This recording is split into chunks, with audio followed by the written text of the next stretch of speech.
여러분의 인생 가운데 마지막으로 아주 짧은 시간이 주어진다면 여러분은 그 시간을 어떻게 사용하시겠습니까? 그냥 아무런 의미 없이 보낼 사람은 아무도 없을 것입니다. 시간을 쪼개서라도 최대한 의미 있는 일들을 위해서 남은 시간을 사용하려고 할 것입니다. 십자가에 달리신 예수님에게도 주어진 시간이 얼마 남지 않았습니다. 두 손과 발이 못에 박힌 채로 물과 피를 쏟으며 고통 가운데 이제 죽음을 앞두고 계셨습니다. 근데 그 마지막 순간에 예수님께서는 자신의 양쪽에 함께 못 박힌 두 행악자들의 말에 귀를 기울이시고 그 중에 한 명에게 이렇게 말씀하셨습니다. 오늘 내가 나와 함께 낙원에 있으리라. 십자가에 못 박이신 예수님께서 두 번째로 하신 말씀입니다. 얼마 남지 않은 이 중요한 시간에 예수님께서는 어떤 마음으로 이런 말씀을 행악자에게 하셨을까요? 예수님의 두 번째 말씀을 통해서 예수님께서 못 박히신 십자가의 의미에 대해서 함께 생각해 보기를 원합니다. 가장 먼저 예수님께서 못 박히신 십자가는 한 영혼을 위한 십자가였습니다. 예수님께서는 유월절의 어린 양과 같이 모든 사람의 죄를 용서받기 위한 속죄의 제물로 십자가에 못 박히셨습니다. 머리에 가시관을 쓰시고 손과 발에는 못이 박힌 채로 십자가에 달리셨습니다. 시간이 지날수록 온몸에 힘이 빠지고 몸이 처지면서 뼈를 깨트리고 들어간 못들이 살을 찢으며 예수님을 더욱 고통스럽게 했습니다.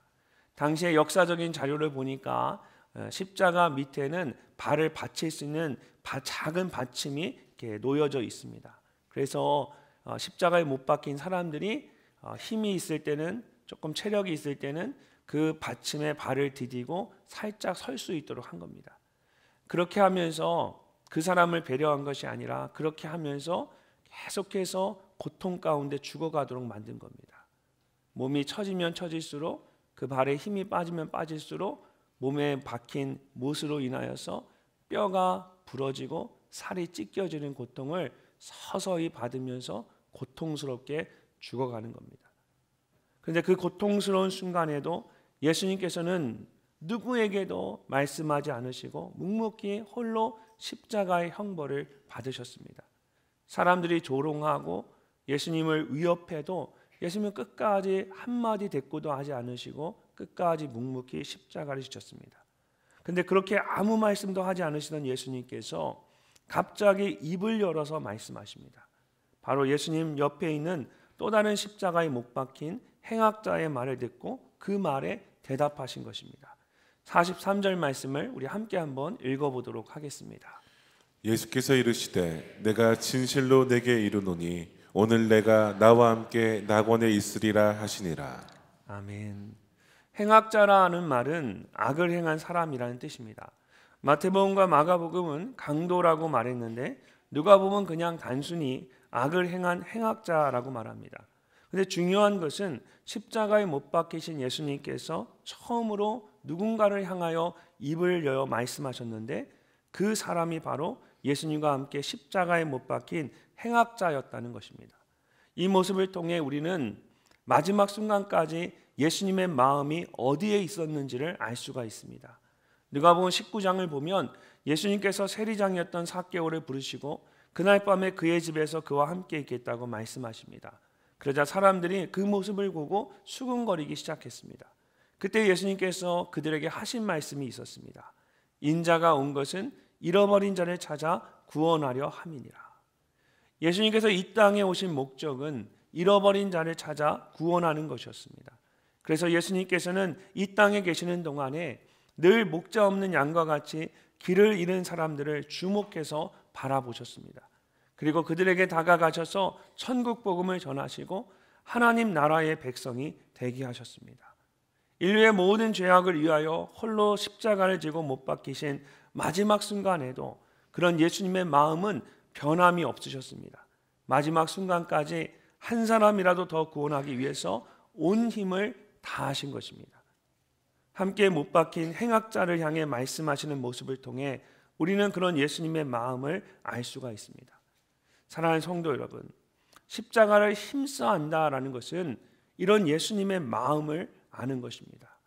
예수님께서 마지막 순간까지 구원받지 못한 한 영혼에게 관심을 갖고 그의 말에 온 힘을 다해 말씀하셨던 것처럼 우리도 한 영혼에게 관심을 갖고 그 영혼의 구원을 위해 최선을 다할 수 있어야 합니다. 그것이 십자가를 힘써 아는 것입니다. 예전에 한 여자 성도님의 아버지가 돌아가셔서 조문을 다녀온 적이 있었습니다. 특별히 그분의 남편이 신앙생활을 잘 하지 않는 분이었습니다. 직장이 조금 떨어진 지방에 있으셔서 주말에만 집에 오시는데 이런저런 핑계를 대면서 교회에 나오지 않으려고 하는 그런 분이었습니다. 조문을 하고 잠시 앉아서 대화를 나누는데 이 여자 성도님이 잠시 기다려달라고 하시더니 일어나서 본인 남편을 데리고 오셨습니다. 담임 목사님을 통해 남편이 신앙적인 좋은 말씀을 듣고 믿음 생활을 했으면 좋겠다 하는 마음이셨습니다. 두 분이 서로 마주보고 저를 마주보고 이제 두 분이 앉으셨는데 저는 그때 테이블 밑에서 떨리는 손으로 남편의 손을 꼭 잡고 있던 그 성도님의 모습을 잊을 수가 없습니다. 남편이 예수님을 믿고 구원받기를 원하는 그분의 그 간절함을 그대로 느낄 수가 있었습니다. 하나님께서 그분을 통해서 한 영혼이 구원받는 것이 얼마나 귀한 것인지를 제 마음에 다시 한번 새기도록 하셨습니다. 그래서 그때부터 기도할 때마다 성도님들의 믿지 않는 배우자와 가족을 위해 기도하는 것을 한 번도 잊은 적이 없습니다. 누가복음 15장을 보면 예수님께서 세리들과 죄인들과 함께 대화를 하시고 식사를 하시는 것을 보고 당시 종교 지도자들이었던 바리새인들과 서기관들이 수군거리는 모습이 나옵니다. 그래서 예수님께서 그들에게 잃어버린 한 마리 양에 대한 비유의 말씀을 하시며 예수님의 마음이 무엇인지를 가르쳐 주셨습니다. 예수님께서는 목자에게 양 100마리가 있는데 그 중에 하나를 잃으면 99마리를 두고 잃어버린 그 한 마리를 찾아내기까지 찾아다니지 아니하겠느냐라고 말씀하셨습니다. 하나를 잃으면 이라는 말씀 속에서 한 영혼을 가장 소중히 여기는 예수님의 마음을 느낄 수가 있습니다. 예수님은 찾아내기까지 끝까지 찾아다니시는 분입니다. 우리는 그런 예수님의 마음을 잊어서는 안 됩니다. 얼마 전에 미국에서 집회를 인도할 때에 잃어버린 한 마리의 양에 대한 말씀을 전하면서 한 영혼에 대한 예수님의 마음을 나눈 적이 있었습니다. 예배를 다 마치고 잠시 앉아 있는데 한 여자 성도님이 저를 찾아오셨습니다. 목사님, 오늘 말씀을 통해서 다시 한번 한 영혼에 대한 소망을 갖게 해주셔서 감사합니다. 그 여자 성도님은 발달 장애가 있는 아들을 데리고 홀로 미국에 와서 생활을 하고 계셨습니다. 그러다가 예수님을 인격적으로 만나게 된 것입니다. 근데 한국에 있는 남편은 아직 예수님을 믿지 못하고 있었습니다. 그 남편에 대한 이야기를 들어보니까 이 남편이 정말 좋은 남편이었습니다.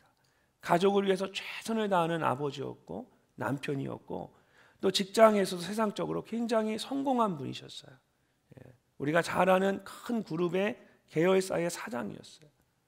그리고 이 여자분의 배경을 보니까 우리가 흔히 말하는 재벌가의 며느리였어요. 그래서 시어머니가 시아버지가 그런 이야기를 했답니다. 적당히 교회에서 좋은 거 받고 유익을 누리고 너무 깊이 들어가지는 말아라. 근데 그 남편을 전도하려고 그렇게 애를 썼는데 사실 정말 좋은 사람이 전도하기 참 힘듭니다. 바르게 살아가고 누구에게 피해 안 끼치는 그런 사람들이 또 세상적으로 참 훌륭한 사람들이 예수 믿기가 참 힘듭니다. 복음 전해가 너무 힘든 거예요. 그 여자 성도님이 도저히 방법이 없어서 이 남편이 너무 좋은 사람인데 예수를 믿지 않으니까 아무리 애를 써도 되지 않아서 포기하고 있었는데 그런데 예수님의 마음에 대한 말씀을 듣고 다시 한번 자기가 용기를 내어서 남편에게 끝까지 복음을 전하겠다라는 마음을 갖게 됐다는 겁니다. 혹시 여러분의 가족이나 가까이 있는 분들 중에 아직 예수님을 믿지 않는 분들이 계십니까? 그렇다면 끝까지 포기하지 마십시오. 예수님께서는 십자가에 못 박혀 죽으시는 그 순간에도 끝까지 그 한 영혼을 포기하지 않으셨습니다. 그리고 결국은 그 한 영혼이 마지막 그 순간에 예수님을 만나고 구원받아 하나님의 나라를 소망하게 되었습니다. 성경은 우리에게 눈물을 흘리며 씨를 뿌리는 자는 반드시 기쁨으로 단을 거둔다라고 말씀하십니다. 이번 고난주간 특세를 통해서 다시 한번 믿지 않는 그 한 영혼의 구원을 위해 간절히 기도하실 수 있기를 바랍니다. 마지막 순간에 구원받은 행악자처럼 하나님께서 그 영혼을 반드시 구원해 주실 줄로 믿습니다. 그렇게 한 영혼을 사랑하시는 예수님의 마음을 힘써하는 여러분 되시기를 주님의 이름으로 축복합니다. 두 번째로 예수님께서 못 박히신 십자가는 회개의 십자가였습니다. 오늘 말씀을 보면 십자가에 못 박힌 두 행악자들 중에 한 사람이 아주 놀라운 고백을 합니다. 40절과 41절 말씀을 우리 함께 한번 읽어보도록 하겠습니다. 하나는 그 사람을 꾸짖어 이르되 내가 동일한 정죄를 받고서도 하나님을 두려워하지 아니하느냐. 우리는 우리가 행한 일에 상당한 보응을 받는 것이니 이에 당연하거니와 이 사람이 행한 것은 옳지 않은 것이 없느니라 하고. 아멘. 여러분, 이 사람이 한 말을 보면 중요한 것 세 가지를 말하고 있습니다. 첫째는 자신들이 받는 십자가 형벌은 죄로 인해 받는 당연한 형벌이라는 겁니다. 둘째는 예수님께서는 십자가 형벌을 받을 만한 죄를 범한 일이 없다는 것입니다. 그리고 마지막으로 죄로 인해 십자가 형벌을 받는 자신들이 아무 죄가 없는 예수님을 조롱하는 것은 하나님을 두려워하지 않는 잘못된 행동이라는 것입니다. 근데 이 고백을 잘 살펴보면 그 속에 구원을 가능케 하는 놀라운 믿음의 고백이 담겨져 있습니다. 먼저 이 행악자는 자신의 죄를 인정했습니다. 두 번째로 그는 예수님은 아무런 죄가 없는 분이라는 것을 고백했습니다. 마지막으로 하나님을 두려워하며 더 이상 죄를 짓지 않으려고 했습니다. 자신의 죄를 인정하고 예수님을 하나님으로 고백하고 다시는 죄를 짓지 않겠다고 결단한 겁니다. 그리고 예수님께서 그런 그의 믿음을 보시고 오늘 내가 나와 함께 낙원에 있으리라고 말씀하셨습니다. 그렇게 십자가 위에서 죄인이 회개하고 구원받는 놀라운 구원의 사건이 일어나게 되었습니다.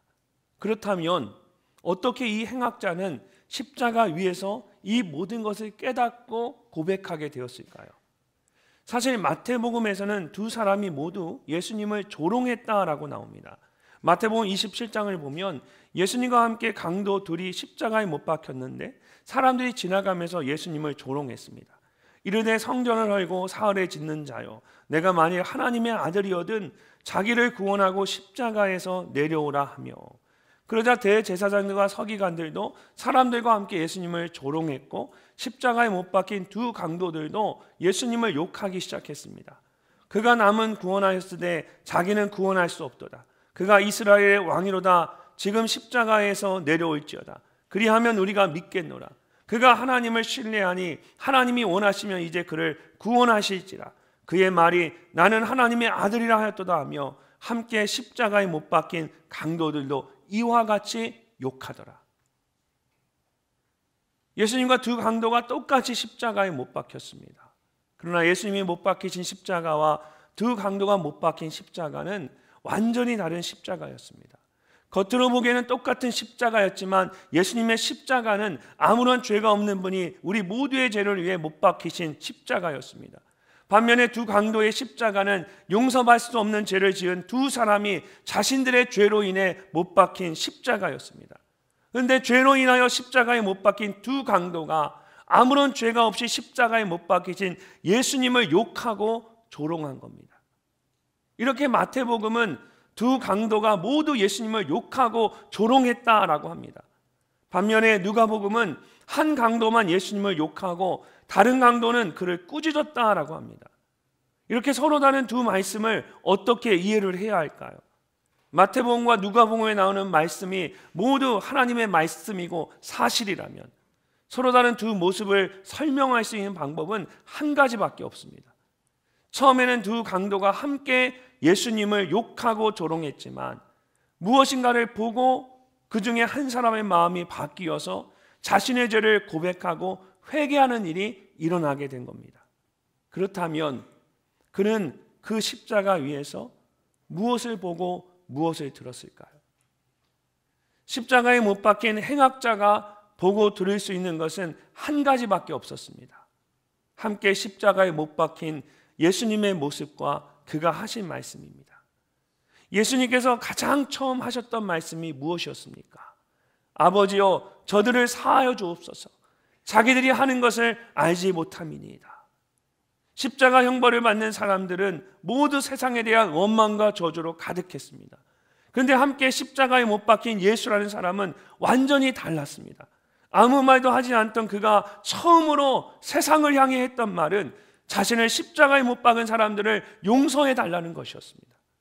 용서받을 수 없는 큰 죄를 짓고 십자가에 못 박힌 자신들도 세상에 대한 원망과 분노로 가득했는데, 아무런 죄가 없는 것 같은 그 예수님이 자신을 못 박은 사람들을 용서하고 그들을 위해 기도하는 것을 보고 정신이 번쩍 들 정도로 큰 충격을 받았습니다. 자신은 지금까지 자신의 욕심을 채우기 위해서 수단 방법을 가리지 않고 자신만을 위해 살아왔는데, 예수님은 마지막까지 자신이 아닌 다른 사람들을 생각하고 있었습니다. 자신은 운명을 탓하고 세상을 원망했는데 예수님은 끝까지 아무도 탓하지 않고 원망하지 않았습니다. 십자가에 못 박히신 예수님의 그 모습을 보고 그 말씀을 들으면서 자신의 삶을 돌아보니까 너무나 부끄러웠던 것입니다. 자신의 욕심과 잘못으로 인해서 상처받고 죽어갔던 사람들이 눈앞에 아른거리기 시작했습니다. 그렇게 자신이 정말 죄인 중에 죄인임을 깨닫게 되었습니다. 이제는 그 모든 죄를 용서받고 예수님이 말씀하시는 그 하나님의 나라에 나도 정말 들어가고 싶다. 그래서 마지막 용기를 내서 예수님께 외친 것입니다. 예수여, 당신의 나라에 임하실 때에 나를 기억하소서. 십자가에 못 박이신 예수님께서 보여주신 그 용서와 사랑이 도저히 회개할 수 없을 것 같은 그 한 사람을 회개하도록 만든 것입니다. 이처럼 믿지 않는 나의 가족과 이웃이 회개하고 구원받기 위해서는 우리의 말과 모습 속에서 예수님과 같은 용서와 사랑이 나타나야 합니다. 성경은 우리에게 이렇게 말씀하십니다. 사랑은 여기 있으니 우리가 하나님을 사랑한 것이 아니요 하나님이 우리를 사랑하사 우리 죄를 속하기 위하여 화목제물로 그 아들을 보내셨습니다. 사랑하는 자들아, 하나님이 우리를 이같이 사랑하셨은즉 우리도 서로 사랑하는 것이 마땅하도다. 하나님께서 우리를 사랑하셔서 하나밖에 없는 아들 예수 그리스도를 십자가에 내어주셨습니다. 예수님께서 그런 아버지의 사랑을 알고 그 사랑으로 죽기까지 우리를 사랑하셨습니다. 그리고 그 사랑 때문에 죄인이었던 우리가 회개하고 하나님의 자녀가 될 수 있었습니다. 사랑하는 성도 여러분, 지금 여러분 곁에도 십자가 위에 있는 두 행악자처럼 예수님을 믿고 구원받아야 할 영혼들이 있지 않으십니까? 그 영혼들이 진심으로 회개하고 하나님의 자녀가 되기 위해서는 먼저 십자가의 용서와 사랑이 무엇인지를 그들이 깨달아야 합니다. 그럴 때에 예수님 곁에 있던 행악자처럼 자신의 죄를 회개하고 하나님의 나라에 들어갈 수가 있습니다. 예수님께서 자신의 말과 모습을 통하여 진정한 사랑과 용서를 보여주셨던 것처럼 오늘도 나의 말과 모습을 통하여 십자가의 사랑과 용서를 보여줄 수 있는 여러분이 되시기를 주님의 이름으로 축복합니다. 마지막으로 예수님께서 못 박히신 십자가는 낙원을 위한 십자가였습니다. 자신의 죄를 깨닫게 된 행악자에게 나타난 중요한 변화들 중에 하나는 낙원에 대한 깨달음과 소망이었습니다. 그는 예수님께 당신의 나라에 임하실 때에 나를 기억하소서라고 부탁했습니다. 그자 예수님께서 그에게 이렇게 대답하셨습니다. 43절 말씀을 우리 함께 한번 읽어보도록 하겠습니다. 예수께서 이르시되 내가 진실로 내게 이르노니 오늘 내가 나와 함께 낙원에 있으리라 하시니라. 아멘. 십자가에 못 박이신 예수님께서 낙원, 즉 천국에 대해 말씀하셨습니다. 근데 오늘 말씀하실 때 오늘 내가 나와 함께 낙원에 있을 것이다 라고 말씀하셨습니다. 오늘 내가 나와 함께, 우리에게 허락하신 그 낙원 천국은 그냥 상상 속에 있는 나라가 아니라, 먼 미래의 나라가 아니라 오늘 예수님과 함께 우리가 누리고 살아가는, 우리 앞에 놓여져 있는 실제하는 하나님의 나라입니다. 죽음 이후에 그 즉시 우리가 가게 될 그 나라에 대해서 예수님께서 말씀하신 겁니다. 여러분은 죽음 이후의 삶에 대해서 어떻게 생각하십니까? 십자가 위에서 회개한 행악자는 죽음 이후의 삶을 믿고 그것을 소망하게 되었습니다. 그렇다면 여러분에게도 죽음 이후의 삶에 대한 동일한 믿음이 있으십니까?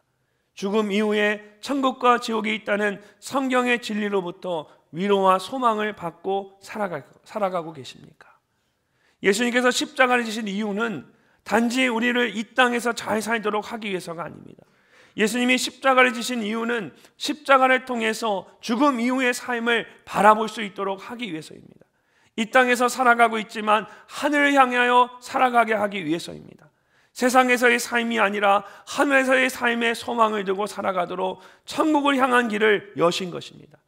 만약 우리가 가진 믿음이 단지 이 땅에서의 삶만을 위한 것이라면 하나님의 영광을 위하여 피를 흘리며 죽어갔던 구약시대의 위대한 선지자들과 땅끝까지 복음을 전하기 위해 순교했던 초대교회의 사도들이나 성도들은 어떻게 해야 될까요? 히브리서 기자는 성경의 역사 속에 나타난 많은 믿음의 선진들에 대해서 이렇게 말씀하고 있습니다. 이 사람들은 다 믿음을 따라 죽었으며 약속을 받지 못하였으되 그것들을 멀리서 보고 환영하며 또 땅에서는 외국인과 나그네임을 증언하였으니 그들이 이같이 말하는 것은 자기들이 본향 찾는 자임을 나타냅니다.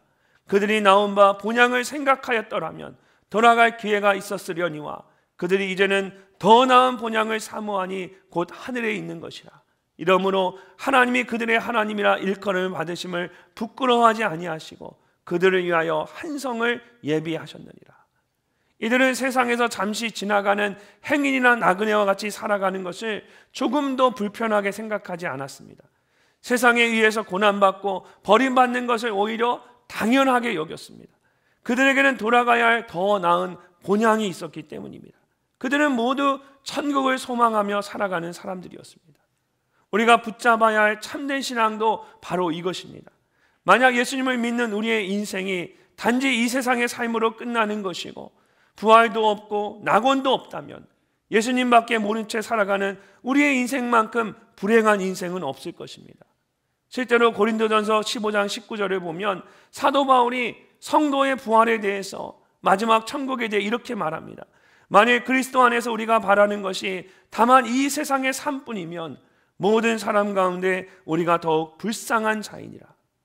이 세상에 살면서 예수님을 위해 고난을 받으며 오히려 감사하고 핍박을 당하며 오히려 찬송할 수 있는 것은 이 세상이 잠시 지나가는 것임을 알기 때문입니다.